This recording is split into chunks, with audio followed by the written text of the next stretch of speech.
Hi hello നമസ്കാരം. ഇന്നത്തെ പൊതിച്ചോറ് കണ്ടാലോ? ചോറിൻ്റെ കൂടെ ഞാൻ കാബേജ് ഉപ്പേരിയും കണ്ണിമാങ്ങയുടെ അച്ചാറും ആട്ടോ വെച്ചത്. പിന്നെ ഇന്ന് കറിയായിട്ട് നല്ല വറുത്തരച്ച് വെച്ചാട്ടോ.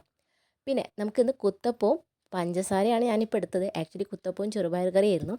എനിക്കിങ്ങനെ കുത്തപ്പം ഇങ്ങനെ പഞ്ചസാര കൂട്ടി കഴിക്കാൻ ഭയങ്കര ഇഷ്ടമാണ്. കുറേ കാലത്തിന് ശേഷം കുത്തപ്പം നന്നായത്. വേറെ ഒന്നുമല്ല, കുത്തപ്പച്ചട്ടി മാറ്റി പുതിയതൊന്ന് വാങ്ങിച്ചു. പിന്നെ എന്താ നമ്മുടെ ചാരുക്കുട്ടി രാവിലെ തന്നെ പൂവൊക്കെ നന്നാക്കുന്നുണ്ട്. പൂ നന്നാക്കി ഇട്ടിട്ട് വേണം അവൾക്ക് അംഗനവാടിയിൽ പോകാൻ വേണ്ടിയിട്ട്. പിന്നെ ഞങ്ങൾ വേഗം തന്നെ മേലൊക്കെ കഴുകി വന്നതാ അംഗനവാടി പോകാൻ വേണ്ടി ഡ്രസ്സൊക്കെ മാറ്റി നിൽക്കുക കേട്ടോ. പിന്നെ അതിൻ്റെ ഇടയിൽ ഇതാ ചാരുക്കുട്ടി പൂവിടാൻ പോയിട്ടുണ്ട് അച്ഛമ്മേൻ്റെ കൂടെ. അപ്പോൾ രണ്ടാളും കൂടി പൂവൊക്കെ ഇട്ടതിന് ശേഷം ഞങ്ങൾ അംഗനവാടിയിലേക്ക് അവളെ കൊണ്ടാക്കിയിട്ട് ഞാൻ പോയിട്ട്. പിന്നെ ഈ അംഗനവാടി പോകുന്ന അത്ര വലിയ ഇഷ്ടമില്ലാത്തതുകൊണ്ടാണ് ക്യാമറയിലേക്ക് ഇപ്പോൾ നോക്കാത്തത്. പോകണ്ടാന്ന് പറഞ്ഞ് കുറച്ച് നേരമായിട്ട് ഇങ്ങനെ മുഖം വീർപ്പിച്ചിരിക്കുകയാണ്. അങ്ങനെ അവളെ അംഗനവാടിയിലൊക്കെ കൊണ്ടാക്കി വന്നതിന് ശേഷം ഞാനിതാ ഈ ഒരു ടോപ്പ് മോൾക്ക് അടിക്കാൻ വേണ്ടിയിട്ട് എടുത്താട്ടോ. ചാരുവിന് ഈ ഒരു ഓറഞ്ച് തുണി കൊണ്ടൊരു ടോപ്പും കൂടി അടിക്കാമെന്ന് വിചാരിച്ചു. അപ്പോൾ അതിൻ്റെ ചെറിയ പണികളാണ്. അപ്പോൾ അതൊക്കെ ദാ ഒരു വിധം ആയതിനു ശേഷം ഞാൻ പിന്നെ വേഗം ഫുഡ് കഴിക്കാൻ വെച്ചിട്ടോ. അപ്പോൾ തന്നെ 3 മണി കഴിഞ്ഞിട്ടുണ്ട്. 3:15 ആകുമ്പോഴത്തേക്കും അംഗനവാടി വിടും. 3:30ക്ക് വിടും. അപ്പോൾ ഞാൻ വേഗം തന്നെ ഫുഡൊക്കെ കഴിച്ചത്. അതും ഞാനും കൂടി ആട്ടോ പോയത് കൂട്ടാൻ വേണ്ടിയിട്ട്. അങ്ങനെ ചായക്കുട്ടി പോയി വന്നതിന് ശേഷമുള്ള വിശേഷമാണ് കേട്ടോ അത്.